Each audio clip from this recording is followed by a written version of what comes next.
भावी योगी संत, हमारे गुरुदेव, आराध्य देव, इष्ट देव, भक्तों का सहारा बनके हर पल जीवन को हरा रखने वाले, जीत हार से बचाने वाले गुरुदेव के चरणों में कोटि कोटि प्रणाम करते हुए इनसे आज्ञा लेकर शिव पुराण आरंभ कर रहे हैं, ताकि हम जीव से शिव बन पाएँ और भीतर के जितने भी अभाव है, जड़त्व अभाव, उनको दूर कर पाए। शिव रूप हमारे गुरुदेव है और शिव रूप गुरुदेव के चरणों में कोटि कोटि प्रणाम करते हुए इनके चरणों में बैठकर शिव पुराण शुरू कर रहे हैं। श्री शिव पुराण अभी तो महात्म्य है, आज तो अभी महात्म्य करेंगे, शिव पुराण का अध्याय बाद में शुरू होगा। महात्म्य क्या कह रहा है? पॉइंट है, शौनक जी के साधन विषयक प्रश्न करने पर सूत जी का उन्हें शिव पुराण की उत्कृष्ट महिमा सुनाना। श्री शौनक जी ने पूछा, महाज्ञानी सूत जी, आप संपूर्ण सिद्धांतों के ज्ञाता हैं। प्रभो, मुझसे पुराणों की कथाओं के सार तत्व का विशेष रूप से वर्णन कीजिए। ज्ञान और वैराग्य सहित भक्ति से प्राप्त होने वाले विवेक की वृद्धि कैसे होती है? समझ गए? आप ध्यान से सुनना, समझाने लगेंगे तो जिंदगी पूरी भी जाएगी, फिर और किताब पढ़ी रह जाएगी। तो आप भी ध्यान से सुनना, ठीक है? क्या बताया है? ज्ञान और वैराग्य सहित भक्ति से प्राप्त होने वाले विवेक की वृद्धि कैसे होती है तथा साधु पुरुष किस प्रकार अपने काम, क्रोध आदि मानसिक विकारों का निवारण करते हैं। 2 प्रश्न। इस घोर कली काल में जीव प्राय आसुर स्वभाव के हो गए हैं। उस जीव समुदाय को शुद्ध यानी देवी संपत्ति से युक्त बनाने के लिए सर्वश्रेष्ठ उपाय क्या है? वाह वाह, गजब। आप इस समय मुझे ऐसा कोई शाश्वत साधन बताइए जो कल्याणकारी वस्तुओं में भी सबसे उत्कृष्ट एवं परम मंगलकारी हो तथा पवित्र करने वाले उपायों में भी सर्वोत्तम पवित्र कारक उपाय हो। तात, वह साधन ऐसा हो जिसके अनुष्ठान से शीघ्र ही अंतःकरण की विशेष शुद्धि हो जाए तथा उससे निर्मल चित्त वाले पुरुष को सदा के लिए शिव की प्राप्ति हो जाए। श्री सूत जी ने कहा, मुनि श्रेष्ठ शौनक, तुम धन्य हो, क्योंकि तुम्हारे हृदय में पुराण कथा सुनने का विशेष प्रेम एवं लालसा है। यहाँ तो सुनाने वाले के प्रति के अंदर ही प्रेम और लालसा है कि सुनाऊं मैं। सुनने वाले के प्रति हो तो अभी तक तो बोल देते कि आप कह रहे थे सुनाओ तो सही, लेकिन यहाँ तो सब सुनसान जगह में सबको डर लगता है ना? नहीं लगता? सुनसान है तो फिर सुनसान, अंदर भी सुनसान कर लो, फिर डर लगेगा विकारों को कि सुनसान है, कोई को पता चल, कोई आ जाएगा तो पकड़ लेगा तो। लेकिन भीतर में तो बड़ी हलचल, भूचाल। बोलो, तो वो तो समझ ही आओगे आप। शौनक और सूत जी कौन है? मुनि है, ऋषि है। क्या आया? मुनि श्रेष्ठ, मुनियों में श्रेष्ठ शौनक, तुम धन्य हो, क्योंकि तुम्हारे हृदय में पुराण कथा सुनने का विशेष प्रेम एवं लालसा है। इसलिए मैं शुद्ध बुद्धि से विचार कर तुमसे परम उत्तम शास्त्र का वर्णन करता हूँ। वत्स, वह संपूर्ण शास्त्रों के सिद्धांत से संपन्न, भक्ति आदि को बढ़ाने वाला तथा भगवान शिव को संतुष्ट करने वाला है। देखो, हम कोई भी कार्य करें, गुरुदेव की शरण में आने के बाद में पता चला कि कोई भी कार्य करें तो भीतर की शुद्धि से करें, मन, बुद्धि, चित्त और अहंकार रहित होकर कार्य करें। उस कार्य में हमें सफलता मिले या असफलता मिले, पर वो कार्य हमारा अच्छा होगा। अच्छा कार्य का मतलब क्या है? अच्छा कार्य का क्या मतलब है? अच्छा कार्य क्या मतलब है? अरे हाँ, जो सबको प्रसन्नता दे, जो सबके हित में हो, सबके हित में हो। समझ गए? वो क्या कार्य क्या है? अच्छा कार्य है। वो हमारा शुभ और मांगलिक जीवन बना देगा। इसलिए इस बात का ध्यान रखना चाहिए।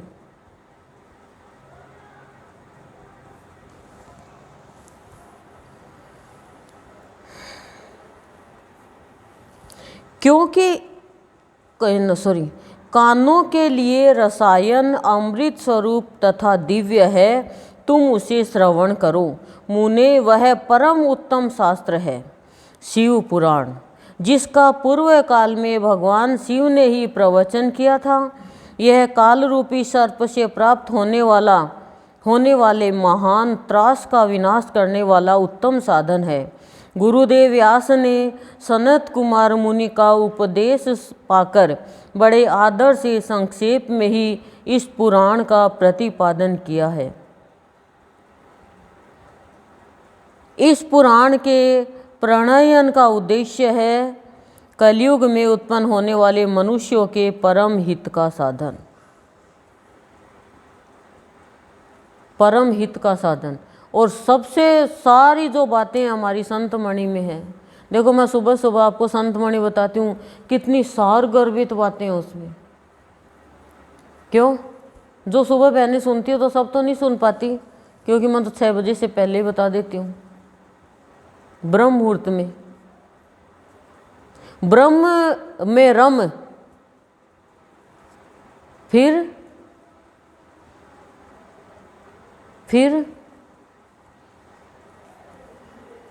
नहीं कुछ भी कम, ब्रह्म में रम, नहीं तो कम है कम है कम है, कमाई कमाई कमाई कमाई,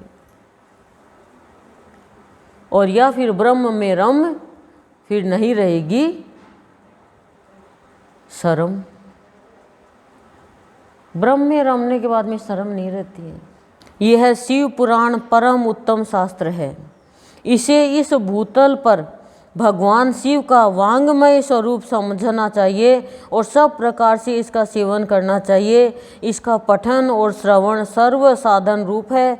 इससे शिव भक्ति पाकर श्रेष्ठतम स्थिति में पहुंचा हुआ मनुष्य शीघ्र ही शिव पद को प्राप्त कर लेता है। इसलिए संपूर्ण यत्न करके मनुष्यों ने इन पुराण को पढ़ने की इच्छा की है अथवा इसके अध्ययन को अभीष्ट साधन माना है। इसी तरह इसका प्रेम पूर्वक श्रवण भी संपूर्ण मनोवांछित फलों को देने वाला है। भगवान शिव के इस पुराण को सुनने से मनुष्य सब पापों से मुक्त हो जाता है तथा इस जीवन में बड़े बड़े उत्कृष्ट भोगों का उपभोग करके अंत में शिव लोक को प्राप्त कर लेता है। यह शिव पुराण नामक ग्रंथ 24,000 श्लोकों से युक्त है। इसकी 7 संहिताएं हैं। मनुष्य को चाहिए कि वह भक्ति, ज्ञान और वैराग्य से संपन्न हो, बड़े आदर से इसका श्रवण करे। 7 संहिताओं से युक्त यह दिव्य शिव पुराण पर ब्रह्म परमात्मा के समान विराजमान है और सबसे उत्कृष्ट गति प्रदान करने वाला है। जो निरंतर अनुसंधान पूर्वक इस शिव पुराण को बाँचता है अथवा नित्य प्रेम पूर्वक इसका पाठ मात्र करता है, वह पुण्यात्मा है, इसमें संशय नहीं है। जो उत्तम बुद्धि वाला पुरुष अंत काल में भक्ति पूर्वक इस पुराण को सुनता है, उस पर अत्यंत प्रसन्न हुए भगवान महेश्वर उसे अपना पद यानी धाम प्रदान करते हैं। ध्यान रखना, भक्ति पूर्वक कहा है, भक्ति पूर्वक नहीं सुनोगे तो नहीं मिलेगा अपना धाम, नहीं देंगे शिव जी। जो प्रतिदिन आदर पूर्वक इस शिव पुराण का पूजन करता है वह इस संसार में संपूर्ण भोगों को भोग कर अंत में भगवान शिव के पद को प्राप्त कर लेता है।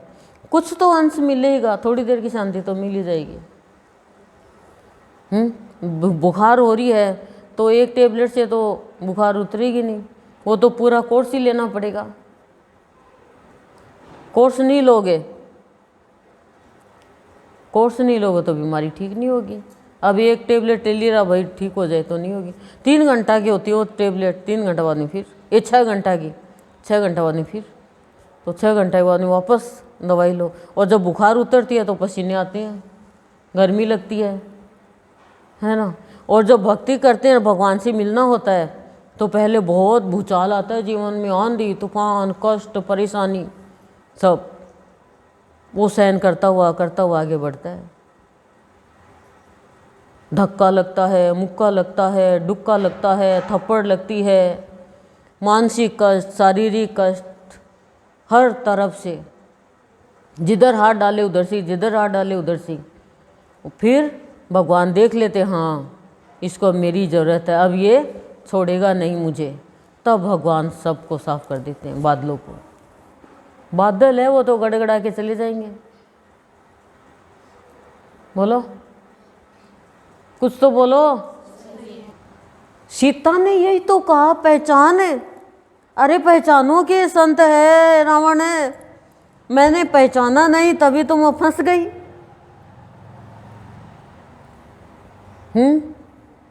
पहचान नहीं, कोई मीठा बोल लिया, कोई बोल लिया, हाँ ठीक है, यही बढ़िया है, गया काम से। गई भैंस से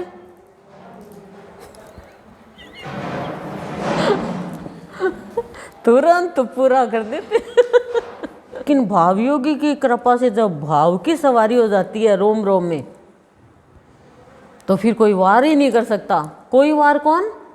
अभाव, विकार, फिर वो वार नहीं कर सकते। काम क्रोध मोह मद लोभ, यही तो वार करते हैं हमारे ऊपर। जो प्रतिदिन आलस्य रहित हो, रेशमी वस्त्र आदि के वेष्टन से इस शिव पुराण का सत्कार करता है वह सदा सुखी होता है। यह शिव पुराण निर्मल तथा भगवान शिव का सर्वस्व है। जो यह लोक और परलोक में भी सुख चाहता हो उसे आदर के साथ प्रयत्न पूर्वक इसका सेवन करना चाहिए। यह निर्मल एवं उत्तम शिव पुराण धर्म अर्थ काम और मोक्ष रूप चारों पुरुषार्थों को देने वाला है। अतः सदा प्रेम पूर्वक इसका श्रवण एवं विशेष पाठ करना चाहिए। महात्म्य का अध्याय 1 पूरा हो गया। शिव पुराण के श्रवण से देवराज को शिवलोक की प्राप्ति तथा चंचला का पाप से भय एवं संसार से वैराग्य। श्री शौनक जी ने कहा, महाभाग सूत जी आप धन्य हैं, समझ गए, परमार्थ तत्व के ज्ञाता है। आपने कृपा करके हम लोगों को यह बड़ी अद्भुत एवं दिव्य कथा सुनाई है। भूतल पर इस कथा के समान कल्याण का सर्वश्रेष्ठ साधन दूसरा कोई नहीं है। यह बात हमने आज आपकी कृपा से निश्चय पूर्वक समझ ली। सूत जी, कलयुग में इस कथा के द्वारा कौन कौन से पापी शुद्ध होते हैं, उन्हें कृपा पूर्वक बताइए और इस जगत को कृतार्थ कीजिए। सूत जी बोले, मुने, जो मनुष्य पापी दुराचारी खल तथा काम क्रोध आदि में निरंतर डूबे रहने वाले हैं, वे भी इस पुराण के श्रवण पठन से अवश्य ही शुद्ध हो जाते हैं। इसी विषय में जानकार मुनि इस प्राचीन इतिहास का उदाहरण दिया करते हैं, जिसके श्रवण मात्र से पापों का पूर्णतया नाश हो जाता है। पहले की बात है, कहीं किरातों के नगर में, या किरात जानते हो किसे कहते हैं? किरात किसे कहते हैं जानते हो? चलो, बैलिया। बहेलिये के किरातों के नगर में एक ब्राह्मण रहता था जो ज्ञान में अत्यंत दुर्बल, दरिद्र, रस बेचने वाला तथा वैदिक धर्म से विमुख था। वह स्नान, संध्या आदि कर्मों से भ्रष्ट हो गया था और वेश्यावृत्ति में तत्पर रहता था। उसका नाम था देवराज। वह अपने ऊपर विश्वास करने वाले लोगों को ठगा करता था।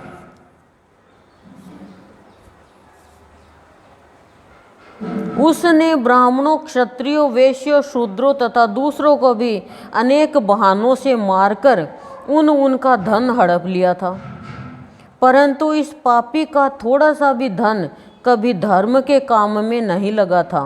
वह वेश्यागामी तथा सब प्रकार से आचार भ्रष्ट था। एक दिन घूमता घामता वह देवयोग से प्रतिष्ठानपुर यानी झूसी प्रयाग में जा पहुंचा। वहां उसने एक शिवालय देखा जहां बहुत से साधु महात्मा एकत्र हुए थे। देवराज उस शिवालय में ठहर गया, किंतु वहां उस ब्राह्मण को ज्वर आ गया। उस ज्वर से उसको बड़ी पीड़ा होने लगी। वहां एक ब्राह्मण देवता शिव पुराण की कथा सुना रहे थे। ज्वर में पड़ा हुआ देवराज ब्राह्मण के मुखारविंद से निकली हुई उस शिव कथा को निरंतर सुनता रहा। 1 मास के बाद वह ज्वर से अत्यंत पीड़ित होकर चल बसा। यमराज के दूत आए और उसे पासों से बांधकर बलपूर्वक यमपुरी में ले गए। इतने में ही शिवलोक से भगवान शिव के पार्षदगण आ गए। उनके गौर अंग कर्पूर के समान उज्जवल थे, हाथ त्रिशूल से सुशोभित हो रहे थे। उनके संपूर्ण अंग भस्म से उद्भासित थे और रुद्राक्ष की मालाएं उनके शरीर की शोभा बढ़ा रही थी। वे सब के सब क्रोधपूर्वक यमपुरी में गए और यमराज के दूतों को मार पीट कर बारंबार धमकाकर उन्होंने देवराज को उनके चंगुल से छुड़ा लिया और अत्यंत अद्भुत विमान पर बिठाकर जब वे शिवदूत कैलाश जाने को उद्यत हुए, उस समय यमपुरी में बड़ा भारी कोलाहल मच गया।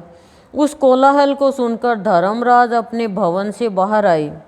साक्षात दूसरे रुद्रों के समान प्रतीत होने वाले उन चारों दूतों को देखकर धर्मज्ञ धर्मराज ने उनका विधि पूर्वक पूजन किया और ज्ञान दृष्टि से देखकर सारा वृतांत जान लिया।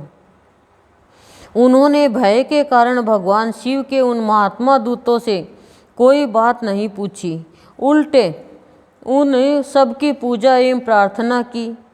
तत्पश्चात वे शिवदूत कैलाश को चले गए और वहां पहुंचकर उन्होंने उस ब्राह्मण को दया सागर सांब शिव के हाथों में दे दिया।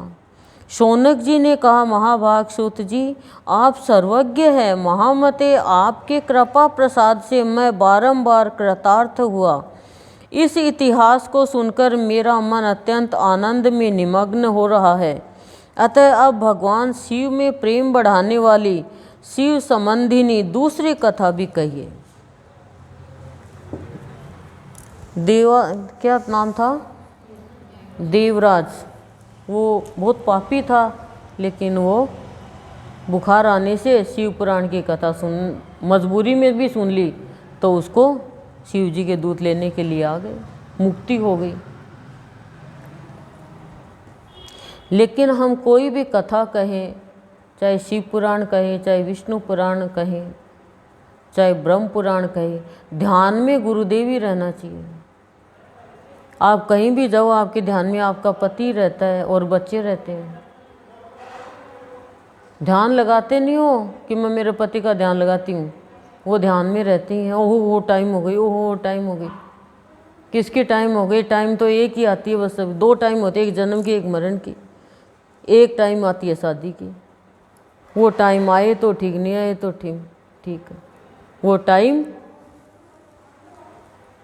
टाइम तो एक क्राइम है।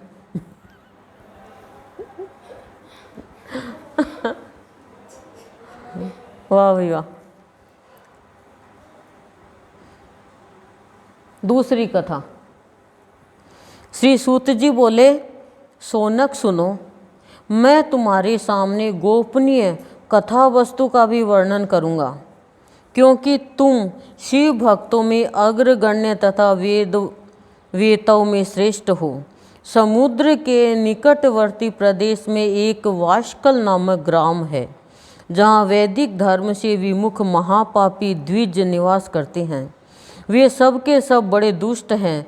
उनका मन दूषित विषय भोगों में ही लगा रहता है। वे न देवताओं पर विश्वास करते हैं न भाग्य पर। वे सभी कुटिल वृत्ति वाले हैं, किसानी करते और भांति भांति के घातक अस्त्र शस्त्र रखते हैं। वे व्यभिचारी और खल है। ज्ञान, वैराग्य तथा सद्धर्म का सेवन ही मनुष्य के लिए परम पुरुषार्थ है। इस बात को वे बिल्कुल नहीं जानते हैं। वे सभी पशु बुद्धि वाले हैं। जहाँ के द्विज ऐसे हो, वहाँ के अन्य वर्णों के विषय में क्या कहा जाए। अन्य वर्णों के लोग भी उन्हीं की भांति कुत्सित विचार रखने वाले, स्वधर्म विमुख एवं खल है। वे सदा कुकर्म में लगे रहते हैं और नित्य विषय भोगों में ही डूबे रहते हैं। वहाँ की सब स्त्रियां भी कुटिल स्वभाव की, स्वेच्छाचारिणी, पापासक्त, कुत्सित विचार वाली और व्यभिचारिणी हैं। वे सद्व्यवहार तथा सदाचार से सर्वथा शून्य है। इस प्रकार वहाँ दुष्टों का ही निवास है।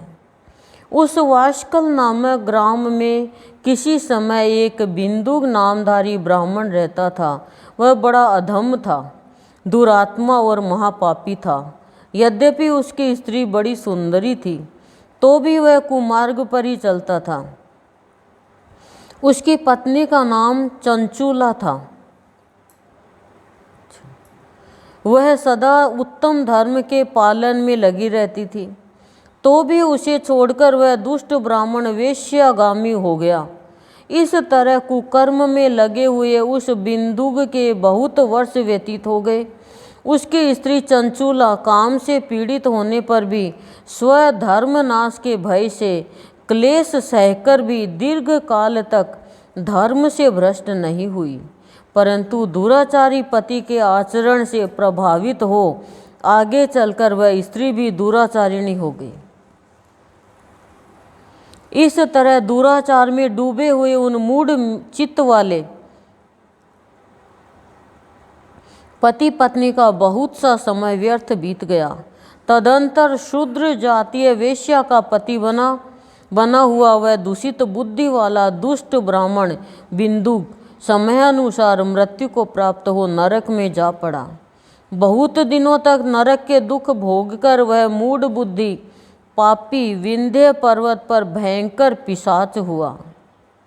इधर उस दुराचारी पति बिंदुक के मर जाने पर वह मूढ़ हृदय चंचूला बहुत समय तक पुत्रों के साथ अपने घर में रही। एक दिन देव योग से किसी पुण्य पर्व के आने पर वह स्त्री भाई बंधुओं के साथ गोकर्ण क्षेत्र में गई। तीर्थ यात्रियों के संग से उसने भी उस समय जाकर किसी तीर्थ के जल में स्नान किया।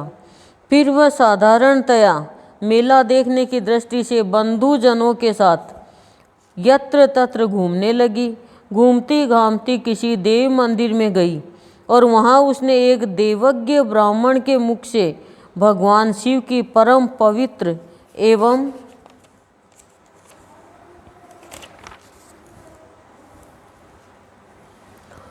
मंगलकारिणी उत्तम पौराणिक कथा सुनी। कथावाचक ब्राह्मण कह रहे थे कि जो स्त्रियां पर पुरुषों के साथ व्यभिचार करती है, वे मरने के बाद जब यमलोक में जाती है, तब यमराज के दूत उनकी योनि में तपे हुए लोहे का परिघ यानी भाला डालते हैं। पौराणिक ब्राह्मण के मुख से यह वैराग्य बढ़ाने वाली कथा सुनकर चंचूला भय से व्याकुल हो वहाँ कांपने लगी। जब कथा समाप्त हुई और सुनने वाले सब लोग वहाँ से बाहर चले गए, तब वह भयभीत नारी एकांत में शिव पुराण की कथा बाँचने वाले उन ब्राह्मण देवता से बोली। चंचूला ने कहा, ब्राह्मण, मैं अपने धर्म को नहीं जानती थी, इसलिए मेरे द्वारा बड़ा दुराचार हुआ है। स्वामी मेरे ऊपर अनुपम कृपा करके आप मेरा उद्धार कीजिए। आज आपके वैराग्य रस से ओतप्रोत इस प्रवचन को सुनकर मुझे बड़ा भय लग रहा है। मैं कांप उठी हूँ और मुझे इस संसार से वैराग्य हो गया है। मुझ मूढ़ चित्त वाली पापिनी को धिक्कार है। मैं सर्वथा निंदा के योग्य हूँ। कुत्सित विषयों में फंसी हुई हूँ और अपने धर्म से विमुख हो गई हूँ। हाय, न जाने किस किस घोर कष्टदायक दुर्गति में मुझे पड़ना पड़ेगा और वहाँ कौन बुद्धिमान पुरुष कुमार्ग में मन लगाने वाली मुझ पापिनी का साथ देगा। मृत्यु काल में उन भयंकर यमदूतों को मैं कैसे देखूंगी। जब वे बलपूर्वक मेरे गले में फंदे डालकर मुझे बांधेंगे तब मैं कैसे धीरज धारण कर सकूंगी। नरक में जब मेरे शरीर के टुकड़े टुकड़े किए जाएंगे उस समय विशेष दुख देने वाली उस महायातना को मैं वहाँ कैसे सहूँगी। हाय, मैं मारी गई, मैं जल गई, मेरा हृदय विदीर्ण हो गया और मैं सब प्रकार से नष्ट हो गई, क्योंकि मैं हर तरह से पाप में ही डूबी रही हूँ। ब्राह्मण, आप ही मेरे गुरु, आप ही माता और आप ही पिता है। आपकी शरण में आई हुई मुझ दीन अबला का आप ही उद्धार कीजिए, उद्धार कीजिए। सूत जी कहते हैं, शौनक इस प्रकार खेद और वैराग्य से युक्त हुई चंचुला ब्राह्मण देवता के दोनों चरणों में गिर पड़ी। तब उन बुद्धिमान ब्राह्मण ने कृपा पूर्वक उसे उठाया और इस प्रकार कहा। अध्याय 2-3 पूरा हो गया। अब चंचुला को क्या कहा, तो क्या बोलते हैं उस चंचुला को। चंचुला की प्रार्थना से ब्राह्मण का उसे पूरा शिव पुराण सुनाना और समय अनुसार शरीर छोड़कर शिव लोक में जा चंचुला का पार्वती जी की सखी एवं सुखी होना। ब्राह्मण बोले, नारी, सौभाग्य की बात है कि भगवान शंकर की कृपा से शिव पुराण की इस वैराग्य युक्त कथा को सुनकर तुम्हें समय पर चेत हो गया। ब्राह्मण पत्नी, तुम डरो मत, भगवान शिव की शरण में जाओ। शिव की कृपा से सारा पाप तत्काल नष्ट हो जाता है। मैं तुमसे भगवान शिव की कीर्ति कथा से युक्त उस परम वस्तु का वर्णन करूँगा जिससे तुम्हें सदा सुख देने वाली उत्तम गति प्राप्त होगी। शिव की उत्तम कथा सुनने से ही तुम्हारी बुद्धि इस तरह पश्चाताप से युक्त एवं शुद्ध हो गई है, साथ ही तुम्हारे मन में विषयों के प्रति वैराग्य हो गया है। पश्चाताप ही पाप करने वाले पापियों के लिए सबसे बड़ा प्रायश्चित है। सत्पुरुषों ने सबके लिए पश्चाताप को ही समस्त पापों का शोधक बताया है। पश्चाताप से ही पापों की शुद्धि होती है। जो पश्चाताप करता है वही वास्तव में पापों का प्रायश्चित करता है, क्योंकि सत्पुरुषों ने समस्त पापों की शुद्धि के लिए जैसे प्रायश्चित का उपदेश किया है वह सब पश्चाताप से संपन्न हो जाता है। जो पुरुष विधि पूर्वक प्रायश्चित करके निर्भय हो जाता है वह पर अपने कुकर्म के लिए पश्चाताप नहीं करता, उसे प्राय उत्तम गति नहीं प्राप्त होती। परंतु जिसे अपने कुकृत्य पर हार्दिक पश्चाताप होता है वह अवश्य उत्तम गति का भागी होता है, इसमें संशय नहीं।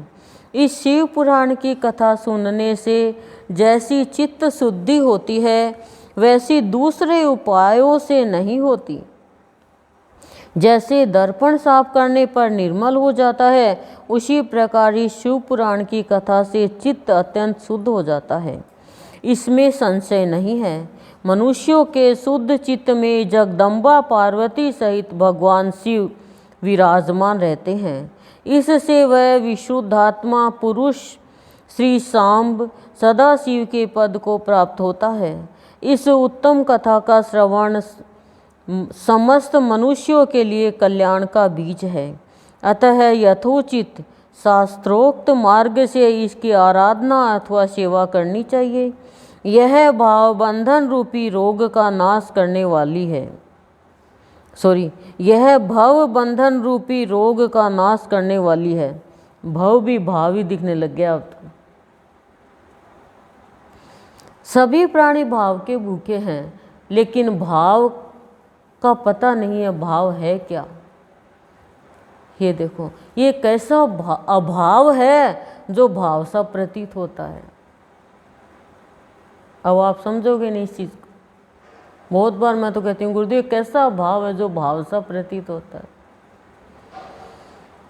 भगवान शिव की कथा को सुनकर फिर अपने हृदय में उसका मनन एवं निधि ध्यान करना चाहिए। इससे पूर्णतया चित्त शुद्धि हो जाती है। चित्त शुद्धि होने से महेश्वर की भक्ति अपने दोनों पुत्रों ज्ञान और वैराग्य के साथ निश्चय ही प्रकट होती है। तत्पश्चात महेश्वर के अनुग्रह से दिव्य मुक्ति प्राप्त होती है, इसमें संशय नहीं है। जो मुक्ति से वंचित है उसे पशु समझना चाहिए, क्योंकि उसका चित्त माया के बंधन में आसक्त है। वह निश्चय ही संसार बंधन से मुक्त नहीं हो पाता। ब्राह्मण पत्नी, इसलिए तुम विषयों से मन को हटा लो और भक्ति भाव से भगवान शंकर की इस परम पावन कथा को सुनो। परमात्मा शंकर की इस कथा को सुनने से तुम्हारे चित्त की शुद्धि होगी और इससे तुम्हें मोक्ष की प्राप्ति हो जाएगी। जो निर्मल चित्त से भगवान शिव के चरणार विंदों का चिंतन करता है, उसकी एक ही जन्म में मुक्ति हो जाती है। यह मैं तुमसे सत्य सत्य कहता हूँ। सूत जी कहते हैं, शौनक, इतना कहकर वे श्रेष्ठ शिव भक्त ब्राह्मण चुप हो गए। उनका हृदय करुणा से आर्द्र हो गया था। वे शुद्ध चित्त महात्मा भगवान शिव के ध्यान में मग्न हो गए। तदंतर बिंदुक की पत्नी चंचुला मन ही मन प्रसन्न हो उठी। ब्राह्मण का उक्त उपदेश सुनकर उसके नेत्रों में आनंद के आंसू छलक आए थे। वह ब्राह्मण पत्नी चंचुला हर्ष भरे हृदय से उन श्रेष्ठ ब्राह्मण के दोनों चरणों में गिर पड़ी और हाथ जोड़कर बोली, मैं कृतार्थ हो गई। तत्पश्चात उठकर वैराग्य युक्त उत्तम बुद्धि वाली वह स्त्री, जो अपने पापों के कारण आतंकित थी, उन महान शिव भक्त ब्राह्मण से हाथ जोड़कर गदगद वाणी में बोली। चंचुला ने कहा, ब्राह्मण, शिव भक्तों में श्रेष्ठ स्वामिन आप धन्य है, परमार्थदर्शी है और सदा परोपकार में लगे रहते हैं, इसलिए श्रेष्ठ साधु पुरुषों में प्रशंसा के योग्य है। साधो, मैं नरक के समुद्र में गिर रही हूँ, आप मेरा उद्धार कीजिए। पौराणिक अर्थ तत्व से संपन्न जिस सुंदर शिव पुराण की कथा को सुनकर मेरे मन में संपूर्ण विषयों से वैराग्य उत्पन्न हो गया, उसी से इस शिव पुराण को सुनने के लिए इस समय मेरे मन में बड़ी श्रद्धा हो रही है।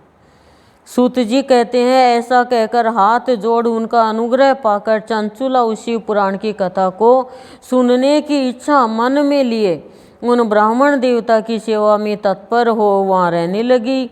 तदंतर शिव भक्तों में श्रेष्ठ और शुद्ध बुद्धि वाले उन ब्राह्मण देव ने उसी स्थान पर उस स्त्री को शिव पुराण की उत्तम कथा सुनाई। इस प्रकार उस गोकर्ण नामक महाक्षेत्र में उन्हीं श्रेष्ठ ब्राह्मण से उसने शिव पुराण की वह परम उत्तम कथा सुनी, जो भक्ति, ज्ञान और वैराग्य को बढ़ाने वाली तथा मुक्ति देने वाली है। उस परम उत्तम कथा को सुनकर वह ब्राह्मण पत्नी अत्यंत कृतार्थ हो गई। उसका चित्त शीघ्र ही शुद्ध हो गया। फिर भगवान शिव के अनुग्रह से उसके हृदय में शिव के सगुण रूप का चिंतन होने लगा। देखो, जब हम सत्संग में आते हैं और गुरुदेव की अमृतवाणी, गुरुदेव के प्रवचन, भजन ये सुनते तो हमारा चित्त शुद्ध होता जाता है अंदर से। पर उस शुद्ध चित्त का हमें भी तो ध्यान रखना चाहिए कि ये चित्त अशुद्ध नहीं हो। अशुद्ध किससे होगा? अशुद्ध होगा असत्य बोलने से, अशुद्ध व्यवहार करने से, खराब आचरण से, इनसे अशुद्ध होगा। काम, क्रोध, मोह, मद, लोभ से। सत्संग सबसे बड़ा तप है, और वो भी भाव योगी का। और गुरु के द्वारा लिखी गई बात, बोली गई बात यदि कोई मनुष्य धारण कर ले और उसी के अनुसार अपना जीवन यापन करे, तो वास्तव में उसके जीवन में भाव की धार बहने लग जाती है। वो धार बन जाता है भाव की, और उसके सारे रण भगवान स्वयं खत्म करते हैं।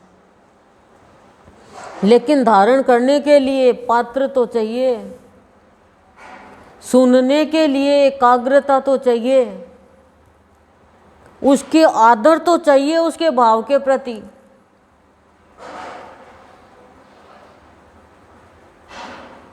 तब जाके जीवन ऐसा बनेगा। इस प्रकार उसने भगवान शिव में लगी रहने वाली उत्तम बुद्धि पाकर शिव के सच्चिदानंदमय स्वरूप का बारंबार चिंतन आरंभ किया। और हमारे गुरुदेव तो हमें जीव से शिव बना ही रहे हैं। जीव भाव में तो हम सब पड़े हुए थे संसार में। वासना, कामना, पूजा पाठ करना, वो भी अपनी कामना वासना की पूर्ति के लिए करना। और यहाँ पर आकर के हमें पता चला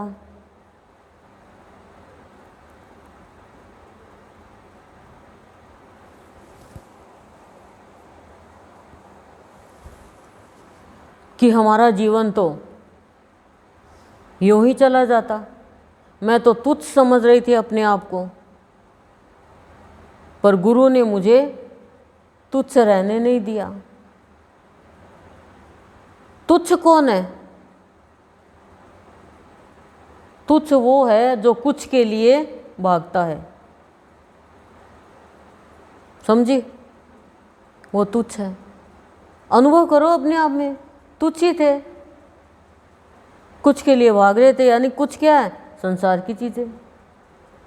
जरूरत है इनकी हमें, लेकिन ये कुछ है, सब कुछ नहीं है। ये आपके पास संसार की सारी चीजें हैं, पर आप बीमार पड़े हो तो आपके लिए तो काम की नहीं है ये। आपके लिए तो काम की नहीं है क्या काम की? सारी मिठाई पड़ी है लेकिन टाइफाइड निकला हो तो आपके लिए तो जहर है वो। तो फिर क्या है? कुछ ही तो ये। पर गुरु के ज्ञान में ही तो ये बातें आती है। गुरु के ज्ञान से ही तो वैराग्य आता है। ये तो गुरुदेव ग्रंथ तो इसलिए पढ़वा रहे हैं, आपको सुनवा रहे हैं कि भाई इनका भी आप लोगों के मनुष्य जीवन मिला है तो इनका भी आप लाभ उठा लो। और इनका लाभ भी वही उठा पाएगा जो गुरु के ज्ञान से सिंचित होगा।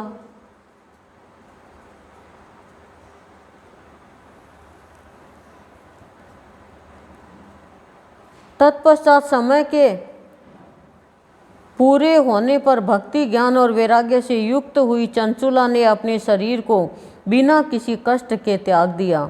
इतने में ही त्रिपुर शत्रु भगवान शिव का भेजा हुआ एक दिव्य विमान द्रुत गति से वहां पहुंचा, जो उनके अपने गणों से संयुक्त और भांति भांति के शोभा साधनों से संपन्न था।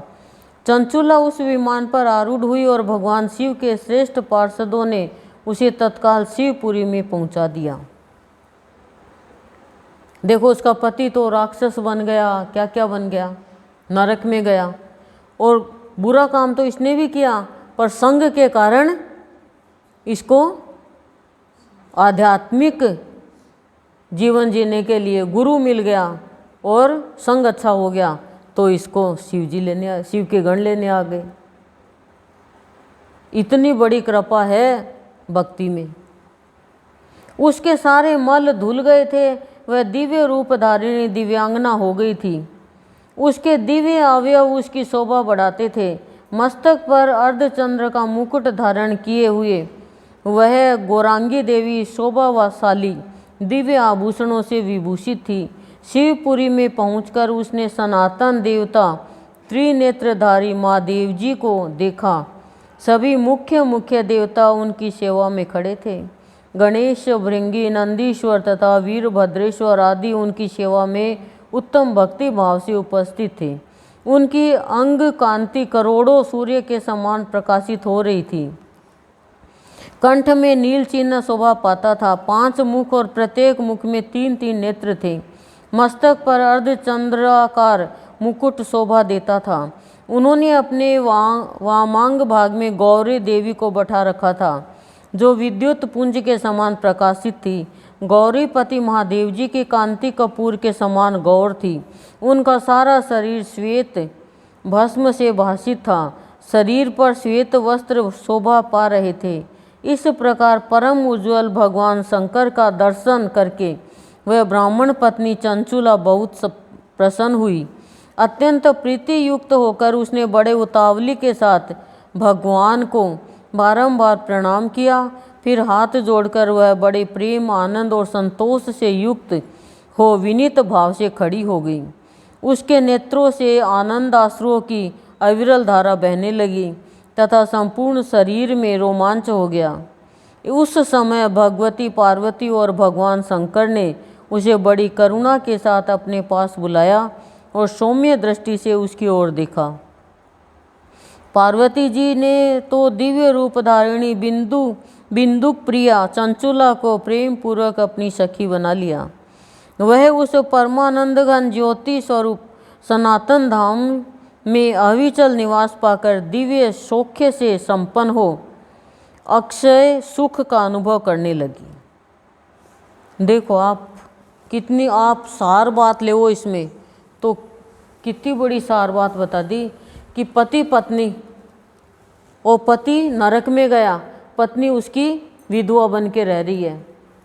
ठीक है, अब हम रोते रहते हैं और वो नरक में गया, फिर वो असुर बन गया, वो राक्षस बन गया और वो भगवान की कथा में मगन हो रही है।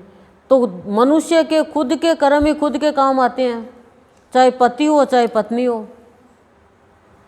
वो तो नरक में पड़ा है और वो भगवान पार्वती की सखी हो गई, वो शिवलोक में पहुंच करके।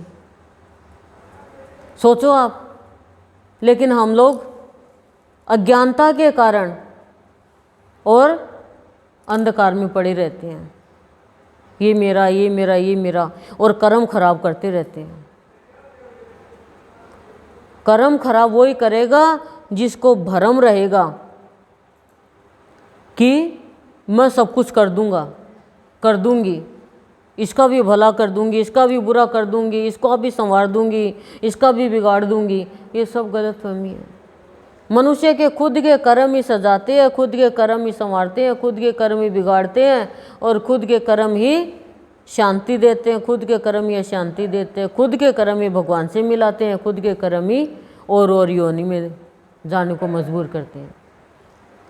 सबके अपने अपने कर्म, चाहे पति हो चाहे पत्नी हो, चाहे पुत्र हो चाहे पुत्री हो, चाहे दादी हो चाहे दादा हो, चाहे सास हो चाहे ससुर हो।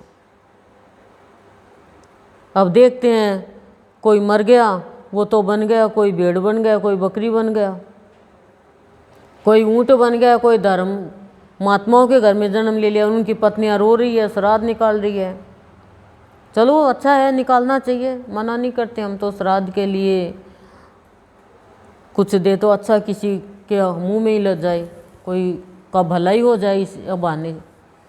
लेकिन वो उनको याद कर करके रो रही है। जो जन्म ले चुका वो तो पशु बन गया, तो पशुओं में शामिल हो गया, नरक में पड़ा है तो नरक की यातना भोग रहा है। तो ये चीज़ समझो सत्संग में आके, और ये ज्ञान की बातें बताओ बाहर जाके। भक्ति ज्ञान में बिहार यही तो करना होता है, लेकिन घर से बाहर से निकले नहीं। माया जैसे राक्षसी होती है ना, वो तुरंत डोरा वो डाल देते हैं, तब तो ठीक है, डोरा निकल गया तो अटैक कर देती है वो। तो ये माया अटैक कर देती है। माया बहुत अच्छी है, लेकिन माया का काम ही है भ्रम में डालना, मैं मेरा करना। ये माया कराती है सारा। जैसा कर्म करेगा, ये है गीता का ज्ञान है। ये सबसे पहले रामायण का ज्ञान नहीं है, गीता का। गीता में कर्म ही कर्म, कर्म ही कर्म का आया, देख लो।